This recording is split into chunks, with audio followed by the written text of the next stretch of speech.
তরুণ রাজনীতিবিদ জোহরান মামদানি রিপাবলিকানরা যাকে ভবিষ্যতের খলনায়ক বানানোর চেষ্টায় ছিলেন। এ কারণেই অনেকে ভেবেছিলেন দুজনের সাক্ষাতে গণতান্ত্রিক সমাজতন্ত্রী মামদানির সঙ্গে ট্রাম্পের হয়তো তীব্র বাগযুদ্ধ হবে। তবে ঘটেছে উল্টো। নিউ ইয়র্ক অঙ্গরাজ্যের প্রধান শহর নিউ ইয়র্ক সিটির মেয়র নির্বাচনে বিজয়ী প্রার্থী জোহরান মামদানির ব্যাপক প্রশংসা করেছেন যুক্তরাষ্ট্রের প্রেসিডেন্ট ডোনাল্ড ট্রাম্প। নিউ ইয়র্কের মেয়র হিসেবে তিনি ভালো কাজ দেখাবেন বলে প্রত্যাশাও ব্যক্ত করেন তিনি।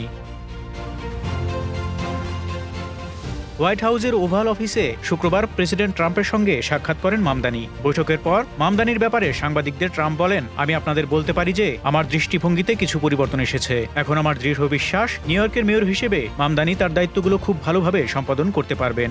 এমনকি আমি এও মনে করি যে তিনি তার কাজ পারফরমেন্স দিয়ে অনেক রক্ষণশীল লোকজনকে চমকে দেবেন।